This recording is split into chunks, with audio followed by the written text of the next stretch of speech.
Друзья, привет всем, кто изучает русский язык по коротким рассказам.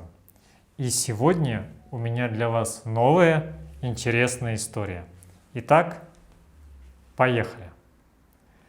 Эту историю мне рассказал знакомый, эмигрировавший в США из Советского Союза в далекие 70-е годы прошлого века. Было ему в то время 14 лет, и о жизни в Соединенных Штатах он практически ничего не знал. А то, что знал, было результатом советской пропаганды. То есть от правды максимально далеко. Так у него были совершенно дикие представления о праздновании Хэллоуина. Я, рассказывал он, почему-то спутал американский Хэллоуин с мексиканским праздником мертвых и представлял его как настоящий фильм ужасов, который случается в Америке раз в год. Мне в то время нравились фильмы ужасов, и я заранее представлял, как буду бродить по ночным улицам в свете луны, оглядываясь на каждый шорох и ожидая встречи с привидением или вампиром. Я ждал Хэллоуина, как не ждал своего дня рождения. Я считал дни и делал отметки на календаре. Как вы понимаете, наступивший Хэллоуин был крушением всех моих надежд и планов. Мы как раз переехали в симпатичный и богатый пригород Чикаго, а Хэллоуин в белом пригороде Чикаго – это куча чистеньких и розовощеких малышей, наряженных в красивые костюмы. Это богато декорированные и светящиеся дома и конкурсы на лучшую тыкву. Одним словом, детский сад и никакого страха. На фильм ужасов или на мое понимание Хэллоуина это не было похоже совсем. Хуже того, со мной увязался соседский мальчик лет 7, толстый и одетый в дурацкий костюм Супермена. Он вызвался показать мне самые жуткие места в округе. Мы ходили от одного дома к другому. Мне было скучно и обидно за свои ожидания.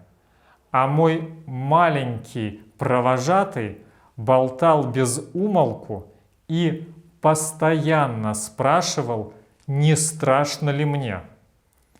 Мне даже хотелось ударить его. Мы подошли к очередному дому. Супермен по американской традиции пошел клянчить конфеты, а я стал бродить по лужайке перед домом, между креслами с манекенами, изображающими разных зомби. Кто-то действительно постарался. Все выглядело как декорация для моего любимого фильма «Кровавый вечер мертвецов». Там, например, была огромная паутина с гигантским пауком на ней, парочка пластиковых черепов и блюдо из человеческих мозгов. Когда я взял в руки череп, чтобы рассмотреть его поближе, какой-то предмет упал мне на плечо и зацепился за рубашку. Я автоматически попытался стряхнуть эту штуку, но не тут-то было. это что-то крепко держало меня. Я обернулся и похолодел.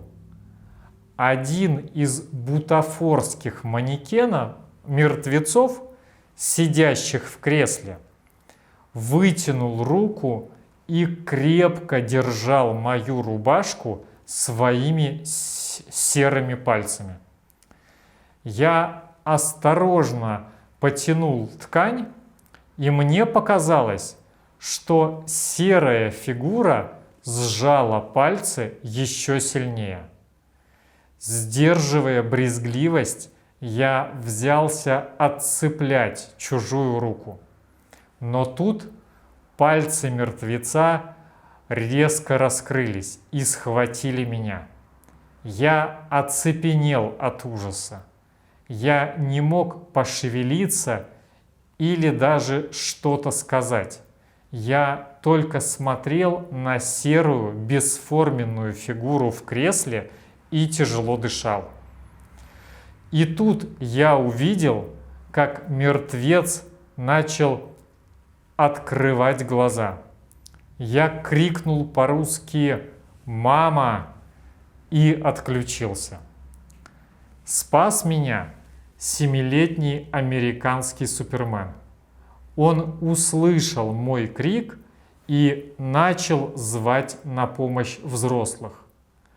Оказалось, что это один наш сосед устроил на Хэллоуин такую инсталляцию.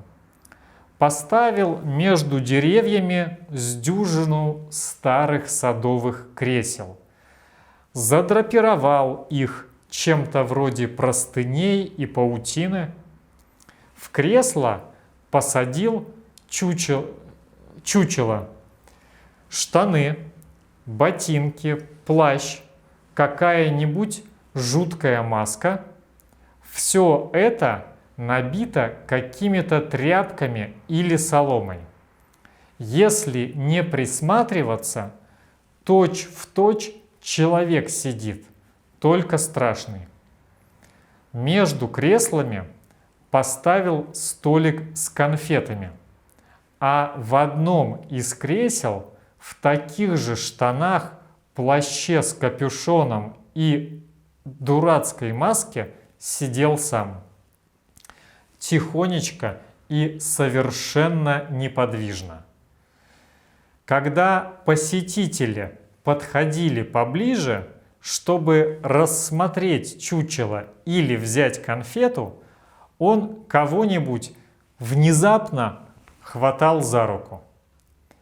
Маленьких детей сосед щадил, хватал родителей, которые их сопровождали, или подростков.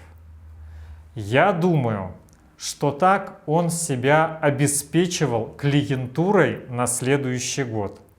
Он психиатр по профессии. Вот такой душераздирающий рассказ, друзья. А у меня на сегодня все. Спасибо, что смотрели это видео. Учите русский язык по рассказам на канале Rustories. Огромной вам удачи и пока!